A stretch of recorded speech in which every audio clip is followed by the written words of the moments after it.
Next up on the show is Marcin from Warsaw, Poland. Welcome from all the way on the other side of the pond. We've got a lot of fans in Poland. Almost all my books have been translated into Polish. I see the AI Edge up there still in English, but nice to have you on the show. Thank you very much for having me. And that is correct. Most of your books are translated into Polish. We are waiting for this one, but I believe that your editor in Poland is working on this. They are. I believe that we just sold the rights to AI Edge in Poland. And by the way, if you're an American, you hadn't bought the AI Edge yet, you need to buy that book. So tell me what's happening in your world. Listen, we just closed the year. This is beginning of the year, and obviously, there are always big questions: what's coming, what is changing in the world, and that is the reason I actually came to the show today. Very good. Well, what's on your mind? What are you thinking about? What are your questions? Well, listen, the first thing that basically I wanted to understand, what are the three top trends that you can see that will shape consultative sales in the future? Well, I, last year you talked to Amy Franco about it, and my question is it still the same as you discussed, or is this something else that will be shaping the future of the sales?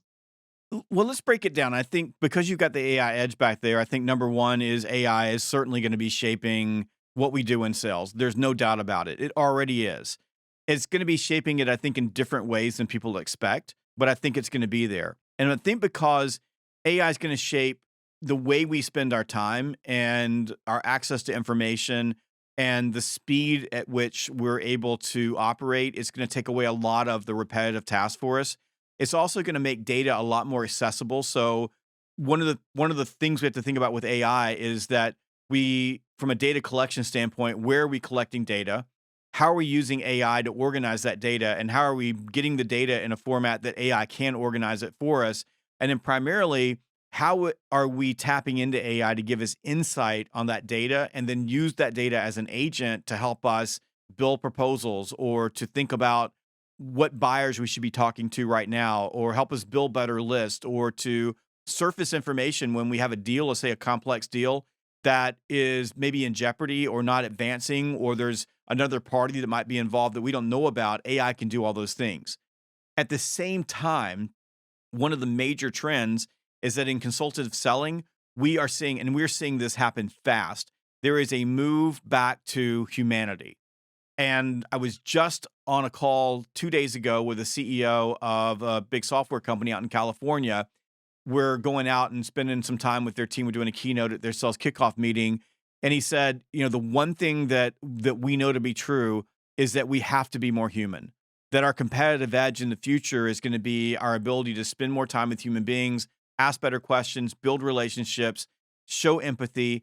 And I thought that was striking from a CEO of a tech company who, for the most part, we've been trying to get tech to replace what humans do for so long, say that their competitive edge in the future is going to be the ability to deal with other people.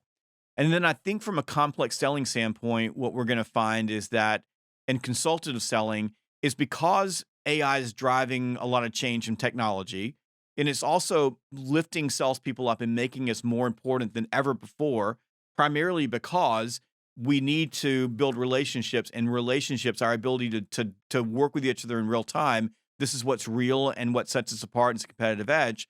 It means that the value that we deliver inside those conversations becomes even more important. So you said consultative selling. It means we actually have to learn how to be consultants. We need to be able to go in and help people solve problems, because if I could just go to the AI or I could go to your website and push a button and buy something because I can solve my own problems, I don't really need the salesperson. And we'll continue to see a migration of products to a push button. I can just buy it off Amazon. We'll see that with software. We'll see that to some extent with services. But when things are complex, we need consultants in our life to help us. We make a ton of money at my company, Sales Gravy. We're consultants here. We help companies solve problems. Salespeople need to step into that role and really think about it. And by the way, we've been talking, Marcin, about consultative selling since the 1980s. And we've been using that word for 40 years. And I'm not sure until now, until this place, that we are at a place where we can really begin to define it and say to salespeople, you've got to be specialists. You've got to be experts in business acumen. So not just an industry, but in how business runs. You've got to be able to sit down with executives and ask them the right questions and diagnose their problems and bring back, value to them. And I say value, solutions to their problems. You got to be thinking holistically about the entire organization and how all the disparate parts connect together so that when you're sitting down having a conversation with it, it's a whole conversation about the whole business. That I think those trends I think are happening rapidly right now. And what I would say to you and every other person out there in sales, really internalize and think about yourself as a consultant and think about what are the traits of great consultants, and the one trait that every great consultant has is the ability to ask the right questions and the ability to listen and the ability to be patient and get everything on the table before they begin to diagnose. You already partially answered the second question, the follow-up question. What are the top three skills that can actually prepare us for the future? And you just mentioned asking better questions, active listening. Anything else we should be developing to Yes. stay ahead of these trends? So learning. So you think about I'm going to be a consultant. I got to learn. That means I've got to be curious. Just 2 days ago, we were sitting down with my team in this very studio right now, my marketing team, and I wrote on the board curiosity. We've got to be curious. We've got to be constantly exploring and reading and learning. One of the things that I find, for example, is that I read books constantly. And what I do is I buy them on Kindle and I buy them on Audible, so I'm listening and reading at the same time wherever I am. But as I consume more books, I become a better consultant because I begin to have all these different pieces of information that are floating around in my head, but everything has a tendency to connect together. But you need to be reading your trade pubs for your industry. You need to be reading the Wall Street Journal if you're in industry, or Bloomberg, or the Financial Times, or I don't know what the financial newspaper is in Poland, but I'll be reading that newspaper. Understand how business works if you're selling into business. If you sell into nonprofits, understand how nonprofits work. If you sell into healthcare, understand how healthcare works. You also need to be an expert in your product, service, or software. Learn everything you can. Go to every single training. Have an open mindset. Read everything. And by the way, anything that you want to know about anything is in a book. And I'm going to say this again, read The AI Edge. If you're in sales, read this book now because it'll help you start thinking about how AI is going to impact the different places that you work in. And there will be a second edition coming out in about 18 months that's going to be even deeper. So you want to consume the foundational part of this now, but learn. So number one is you got to be a great question asker. You got to be good at discovery, good at listening, good at patience. Then you've got to be really, really good at learning. And then finally, if we start breaking down our role as consultants, we have to be really good at developing creative and innovative solutions. Now, there's a couple of things that are in play here. One is that actually requires a relatively high IQ. And I've been saying this for about 6 years, 7 years now, that the sales jobs of the future require really smart people. Because if you're going to be a consultant, once you've got everything on the table, and then you take all your experience and everything you've learned, what your client's looking for is for you to come up with a playbook. You to show them how they can solve their problem. So your ability to pull in disparate situations or just pull in disparate information, your ability to have situational awareness, your ability to look at the big picture and then dial into the weeds, and then your ability to articulate a plan for solving the problem in a format that everybody can understand, that's simple and easy to understand, that connects the dots for your customer, that really matters. So you've got to have the IQ to be able to think through things. You have to have the LQ, which would be your learning quotient to learn things or acquire knowledge. You have to have technical knowledge or technical or your TQ to manage all of this in AI and all the other technology out there. And you have to have some emotional intelligence to be able to have the patience and the thoughtfulness and the intention to be able to explain the solution in terms that your customer can understand. In other words, you have to learn how to tell their story back to them that they just told you in the context of how you can help them solve the problem. Does that make sense? That absolutely makes sense. And I believe you mentioned this already a couple of times on the show, the very last sentence, I believe. Sir, thank you Probably very did. much for your time. This was actually well invested time for me. Very good. Thank you very much. Hey, before I go, what's the business climate like in Poland right now? And I mean, what are you seeing the trends in Eastern Europe with business with sales?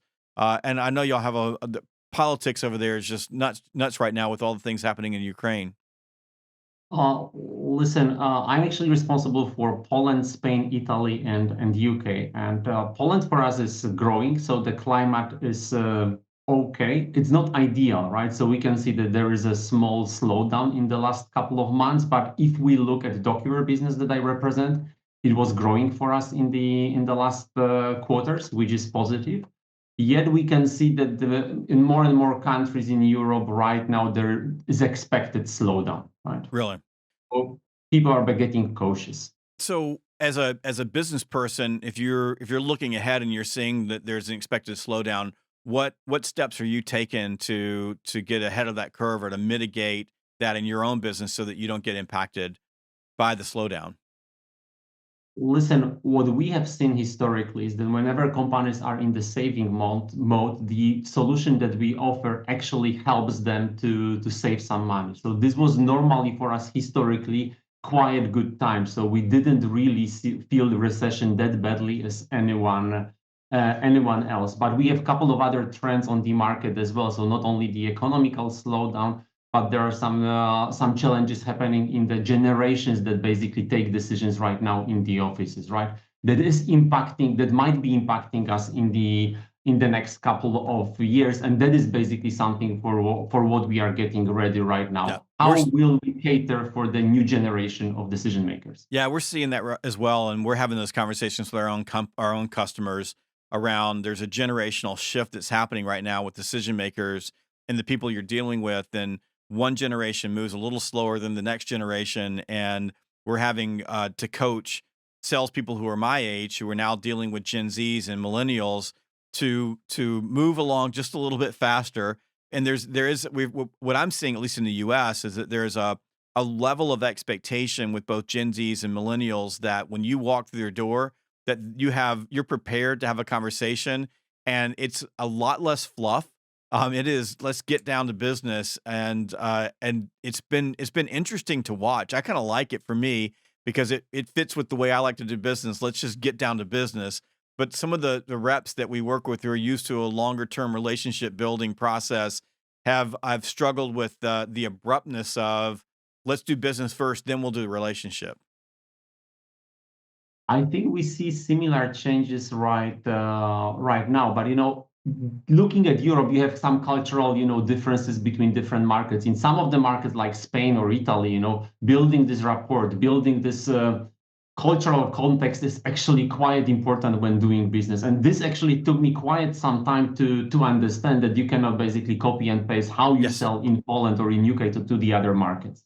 I think you're exactly right. And Italy is a good example of how things are different. Whenever I'm over in Italy training, I've got to prep myself for about a month to get ready for it's a different way of doing business, a different way of dealing with people. It's wonderful, but it's different than the US. And that's true all across the world. I think that's a good lesson, maybe a lesson we leave with is no matter where you are, whatever company you're with, or even country you're in, you have to be flexible enough and agile enough to be able to shift the way that you're dealing with other people so that it connects with them, it speaks their language, and it gives them the space to lean into whatever solution you're presenting to them.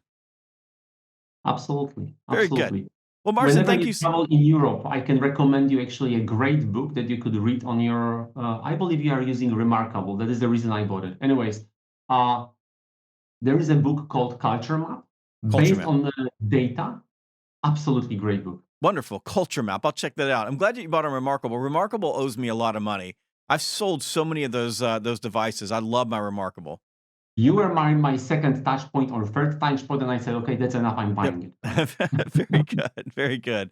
Maybe we'll get him to sponsor the podcast.